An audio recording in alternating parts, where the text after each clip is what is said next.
पहला कदम इंडिया गठबंधन ने ले लिया, आपके प्रधानमंत्री की कॉन्फिडेंस को हमने उड़ा दिया। मतलब आपके प्रधानमंत्री भाषण में आ ही नहीं पा रहे। और मैं आपको एडवांस में बता देता हूं, मेरे भाषण में कभी नहीं आएंगे सर। मैं अरे सर, इसमें क्या गलती है सर? एक बात बताइए सर, तो जो पद्मवी वाले लोग हैं सर, जो कमल फॉर्मेशन वाले लोग हैं, उनको हिंदुस्तान का नेचर नहीं समझ आया। हिंसा, नफरत हिंदुस्तान का नेचर नहीं है। चक्रव्यूह हिंदुस्तान का नेचर नहीं है। हिंदुस्तान का नेचर अलग है। हिंदुस्तान के नेचर के बारे में अब मैं आपको बनाना चाहता हूं। हर धर्म में चक्रव्यूह के खिलाफ फॉर्मेशन होता है, हर धर्म में। माननीय सदस्य, आप जानते हो हिंदू धर्म में चक्रव्यूह का ऑपोजिट क्या होता है, जानते हो आप चेयर को एड्रेस। मैं बताता हूं सर। शिव की बारात होती है सर।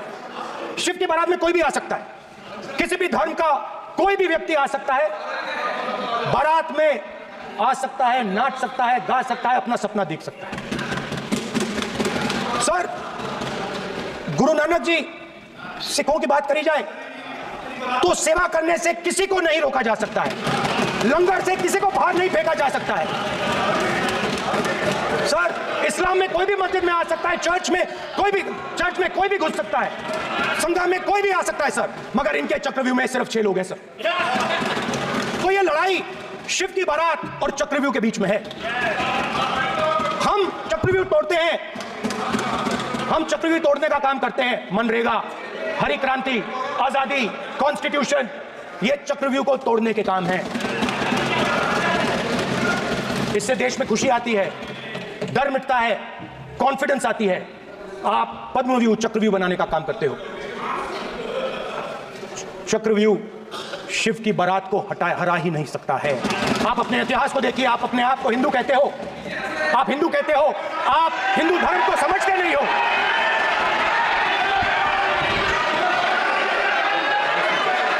आप चक्रव्यूह बनाने वाले लोग हो। आपका हिंदू बोगस। स्पीकर सर, तो अंत में मैं ये कहना चाहता हूं, अब शांत हो जाए, खत्म कर रहा हूं सर, घबराइए मत, डरो मत। स्पीकर सर, कुछ महीने पहले सर, मैं जो आपने चक्रव्यूह, स्पीकर सर, जो चक्रव्यूह बनाए गए हैं, नहीं, कोई अपमान नहीं किया। मैंने कोई अपमान नहीं किया, मैं कर नहीं सकता कभी, जिंदगी भर मरने तक मैं अपमान नहीं कर सकता। क्या बात कर रहे हो आप? क्या बात कर रहे हो सर? तो आपने ये छोटे छोटे चक्रव्यूह बना रखे हैं, मैं इनको समझने की कोशिश करता हूं अपने छोटे से तरीके से। कुछ महीने पहले मैं 6-7 घंटे बढ़इयों के साथ काम किया। वहां विश्वकर्मा जी थे, उनसे मैंने एक सवाल पूछा। मैंने उनसे कहा कि आपको किस चीज से दुख होता है, किस चीज से आपको दर्द होता है? उन्होंने मुझे कहा, राहुल, बात सुनिए, आपको समझ आ जाएगी, बात सुनिए, समझिए। सर, इंटरप्ट कर रहे हैं सर, अब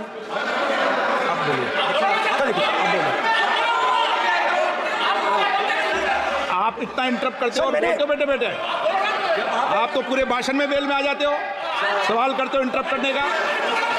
ठीक है सर, तो मैंने विश्वकर्मा जी से पूछा कि आप यहां सालों से बढ़ाई का काम कर रहे हो, आप सालों काम पूरे देश में अगर आप देखोगे मिलेंगे, ढूंढो, आपको अपने घर में नहीं मिलेंगे, पूरे देश में मिलेंगे। तो मैंने उनसे पूछा, विश्वकर्मा जी, आपको दर्द किस बात का होता है, दुख किस बात का होता है? तो उन्होंने कहा, राहुल, मैं ये टेबल बना रहा हूं, मगर राहुल जी, अब कहा, वो मुझे अच्छा नहीं लगा, मगर कहा, सच्चाई है। तो उसने कहा, राहुल जी, मुझे दुख इस बात का होता है कि मैं ये टेबल बनाता हूं, मगर जिस शोरूम में ये टेबल रखी जाती है, उस शोरूम में मैं अंदर जा ही नहीं सकता।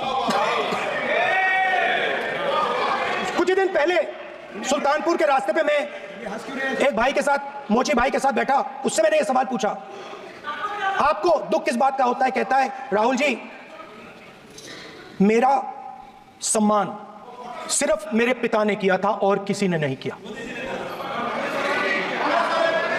मेरा कहना है सर, ये जो आपने चक्रव्यूह बनाया है, इस चक्रव्यूह से करोड़ों लोगों को नुकसान हो रहा है, दर्द पहुंच रहा है, और हम इस चक्रव्यूह को तोड़ने जा रहे हैं। और तोड़ने का सबसे बड़ा तरीका जिससे आप लोग डरते हो, कांपते हो, वो है जाति जनगणना। और जैसे मैंने कहा था कि इंडिया गठबंधन गारंटीड लीगल एमएसपी इस सदन में पास करेगी, वैसे ही मैं कह रहा हूं, आपको अच्छा लगे ना लगे, जाति जनगणना इस हाउस में, इस सदन में पास करके हम आपको दिखाएंगे।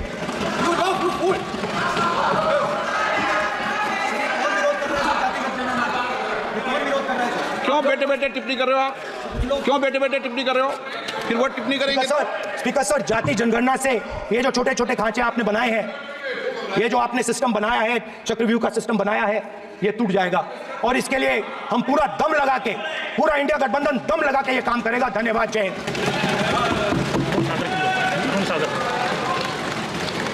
राजनाथ सिंह जी। अध्यक्ष महोदय, नेता प्रतिपक्ष ने बजट के संबंधित जो भी भ्रांतियां पैदा की हैं, जब बजट से संबंधित जवाब देने के लिए वित्त मंत्री जी खड़ी होंगी, तो उन भ्रांतियों को लेकर जो भी क्लैरिफिकेशन देना है, जो कुछ भी देश को संदेश देना है, वो अपनी तरफ से संदेश देंगी। क्योंकि मैं मानता हूं कि कई भ्रांतियां बजट को लेकर पैदा की गई हैं, लेकिन देश की सीमा की सुरक्षा जिन बहादुर जवानों के हाथों में रहती है, सेना के जवानों में, यह इतना संवेदनशील मुद्दा है इस देश की सुरक्षा का। और सेना से जुड़े हमारे अग्निवीर के जवानों को लेकर जो देशवासियों को गुमराह करने की कोशिश की जा रही है, उस संबंध में मैं कहना चाहता हूं, जब भी आपका आदेश होगा, इस सदन के समक्ष मैं पूरी तरह से अपना अग्निवीरों को लेकर स्टेटमेंट देने को तैयार हूं। विष्णुदत्त शर्मा। हाँ, क्या आपने अपनी बात खत्म कर दी ना? सर जवाब देना सर। आपने कहा सर जवाब देना। आपने ये कहा उन्होंने कुछ नहीं बोला, उन्होंने आपके शब्दों को बोला कि सर, एक मिनट, मेरा नाम लिया सर। हाँ, तो मैं बोलने दूंगा आपको। एक मिनट। अग्निवीर पे विषय पर उन्होंने कहा कि मैं सारे विषय पर चर्चा करने को तैयार हूँ। ये काम सर, डिफेंस मिनिस्टर ने कहा कि मैंने अग्निवीर की बात उठाई। सर, पहले भी डिफेंस मिनिस्टर ने कहा था कि शहीद अग्निवीर परिवारों को कॉम्पनसेशन दिया गया है, और उन्होंने कहा, हाउस में कहा कि 1 करोड़ रुपया कॉम्पनसेशन दिया गया है, मगर सर वो गलत था। सर, उस शहीद परिवार को इंश्योरेंस दिया गया था, कॉम्पनसेशन नहीं दिया गया था। सर मैं ये कहना चाहता हूं, सर ये सच है सर। और सर, भाषण के एकदम बाद सर कॉम्पनसेशन दिया था सर। सर ये सच्चाई है सर, इसको कोई नकार नहीं सकता, ये सच्चाई है सर। सर आखिरी बात सर, आपने एक और चक्रव्यूह बना दिया है सर। मीडिया वालों को सर आपने पिंजरे में बंद कर दिया सर, उनको बाहर निकाल दीजिए प्लीज। एक मिनट। माननीय आप प्रतिपक्ष के नेता हैं, और ये मैं आपसे हंस रहे हैं आप, ये तरीका आपका, आप बैठे बैठे टिप्पणी नहीं करें। नो, आपने, माननीय प्रतिपक्ष के आप नेता हैं, मैं आपसे ये अपेक्षा करता हूं कि आप नियम प्रक्रिया को पूरा पढ़ ले पहले। मुझे अच्छा लगेगा आप नियम प्रक्रिया को पढ़ें। कभी भी सदन के मामले के अंदर कभी भी कोई मान्य सदस्य टिप्पणी नहीं कर सकता, यह व्यवस्था अध्यक्ष की होती है, ठीक है ना? ये अध्यक्ष व्यवस्था है। हाँ, बोलिए, आप मुझसे तो बोलिए ना। एक सेकंड। हाँ, सर बेचारे सर मीडिया वाले हैं सर। बेचारे नहीं है वे, बेचारे शब्द बोलो उनके। सर नॉन बेचारे मीडिया वाले हैं सर। नो, बेचारे नहीं, नॉन बेचारे सर, नॉट बेचारे मीडिया वाले सर। हाँ सर, नॉट बेचारे। एक मिनट, आप, मैं बैठा हूँ ना, वो आप आसन पे बात कर रहे हो तो आसन को बात करने दो। नो, मैं बताऊँ सर, नॉट बेचारे मीडिया वालों ने कहा है सर कि प्लीज, उन्होंने मुझसे कहा कि आपसे हाथ जोड़कर कहें कि उनको निकलने दें, क्योंकि वो बड़े डिस्टर्बेंस है। एक मिनट प्लीज, एक मिनट।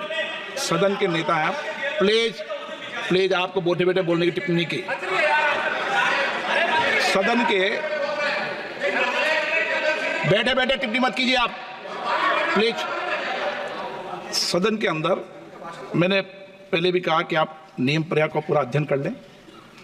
सदन की किसी भी व्यवस्था के मामले के अंदर आप प्रतिपक्ष के नेता हैं, आप मुझे चेंबर में आके मिले, कोई परेशानी हो, किसी को अलाउ नहीं किया हो, कोई बात हो तो हमें बताएं, ठीक है ना। लेकिन सदन की, आप अब बैठ जाइए, सदन के अंदर सदन की व्यवस्थाओं पर प्रश्न नहीं उठाएं, ये आपसे अपेक्षा भी है। प्लीज, नो, हो गया, ठीक है। विष्णुदत्त शर्मा, आप बैठ जाइए।